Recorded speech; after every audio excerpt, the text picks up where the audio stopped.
નમસ્કાર. હરેક બાબતની ખબર રાખતા અને જરૂર પડે ત્યાં ખબર લઈ નાખતા સમાચાર માધ્યમ અપના મિજાજ ન્યૂઝમાં આપનું હાર્દિક સ્વાગત છે. નમસ્કાર મિત્રો, અપના મિજાજ ન્યૂઝથી હું સંજય જાની. આપણે વાત કરવી છે મહેસાણા શહેરના મહાનગરપાલિકાની પ્રથમ યોજાઈ રહેલી ચૂંટણીની, જેમાં અનેક ઉમેદવારોના પત્તા કપાઈ જતા તેઓ ક્રોધે ભરાયા છે.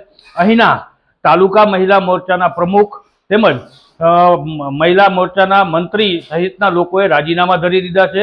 તેઓએ એમ પણ કહ્યું હતું કે વર્ષોથી 15-16 વર્ષથી ઘર બહાર છોડી પાર્ટી માટે કામ કર્યું છે. જ્યારે પણ પાર્ટીએ બોલાવ્યા ત્યારે ખંતથી કામ કર્યું છે. તેમ છતાં આજે સમય આવ્યો તો અમારી ટિકિટ કાપી દેવામાં આવી છે. વંદે માતરમના નારા લગાવી ગળાના કાકડા સુજાડી દીધા, ઝંડા ઉપાડીને હાથ દુખી ગયા. પણ જ્યારે સમય આવ્યો ત્યારે ટિકિટથી વંચિત રાખવામાં આવે છે. અમુક જગ્યાએ તો પૈસા લઈને પણ ટિકિટો વેચી દેવામાં આવી હોવાના પણ ગંભીર આક્ષેપો સામે આવ્યા છે. ત્યારે સાંભળીએ શું કહે છે ભારતીય જનતા પાર્ટીની મહિલા મોરચાની બહેનો.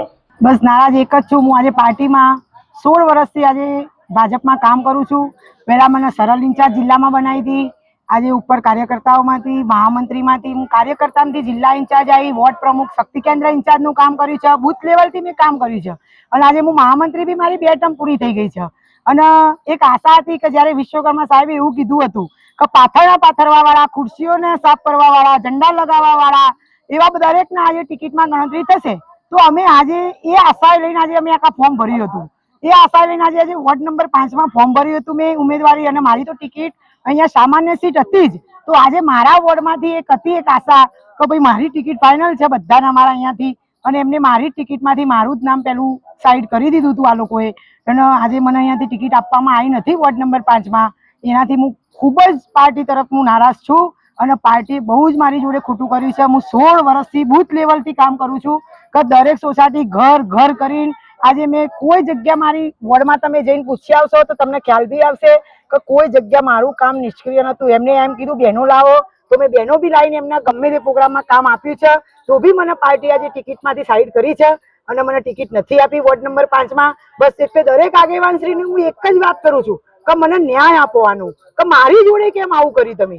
મેં તો તમે જેટલું મને આજે સુધી કે ભાઈ રોનકબેન આ કરવાનું તો ઓકે, આજ સુધી મેં કદી તમારા કામમાં વિરોધ નથી કર્યો, કદી કોઈ કામે તમે ના નથી પાડી મેં પાર્ટીના. તો મારું જ કેમ નામ અહીંયા 5 નંબરમાંથી સાઈડ કરવામાં આવ્યું, એનો ન્યાય જોઈએ છે.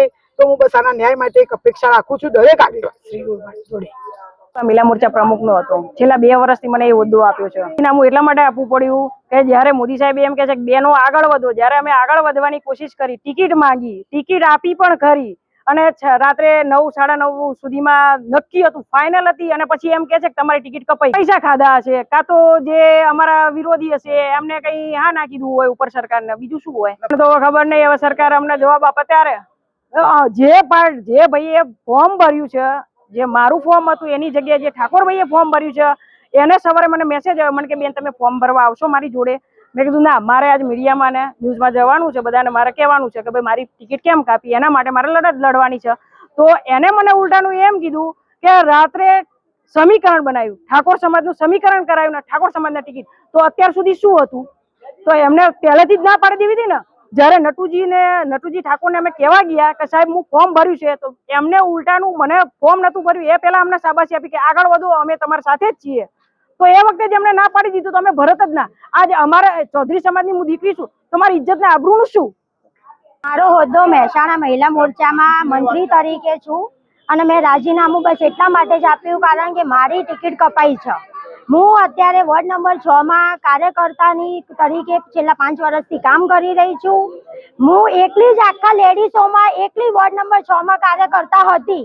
અને સાહેબે જગદીશભાઈ પંચાલે એમણે કીધેલું હતું કે આ વખત આ પાથરવા વાળાઓને, બુથ પ્રમુખોને આ વખત ટિકિટ મળશે. તો આ વખત મારી ટિકિટ શા માટે કપાઈ છે એ મારે જાણવું છે. કોઈને ઓળખતા પણ નથી, જે સક્રિય સદસ્ય પણ નથી એવા લોકોને ટિકિટ આપવામાં આવી છે. પહેલા સાહેબોએ બધા એમ કીધું હતું કે જે સક્રિય સદસ્ય હશે અમે એમને પહેલા ચાન્સ આપીશું. તો મને એક પણ એવી લિસ્ટમાં બતાવો કે એમનો કોઈ પણ બહેનોનું કે જેન્ટ્સોનું કોઈનું નામ છે જે સક્રિય સદસ્ય છે. સક્રિય સદસ્ય અત્યારે હાલમાં કોઈ પણ નથી. એવા લોકોને તમે ટિકિટ આપીને બેઠા છો. એ વસ્તુ બિલકુલ વ્યાજબી નથી. અને અમે સક્રિય સદસ્ય મેં ઉમેદવારી નોંધાવી હતી, મેં એમનો વિશ્વાસ રાખ્યો હતો કે મને આ પાર્ટી આપશે એક મોકો આપશે, એ મોકા માટે હું પાર્ટીમાં સંગઠનમાં જોડાઈ હતી. એ મોકો મારે જ્યારે ભારતીય જનતા પાર્ટી આટલી મોટી પાર્ટી થઈને મને નથી આપી રહી, તો હું બીજા પાર્ટીમાં તો શું રાખી શકું છું? કશું જ ના રાખી શકું. નમસ્કાર, આ હતી આજની મહત્વપૂર્ણ ખબર. આવા જ તાજા, મહત્વના અને સચોટ સમાચાર મેળવવા માટે અપના ગુજરાત ન્યૂઝ ચેનલને હમણાં જ લાઇક, શેર અને સબસ્ક્રાઇબ કરો.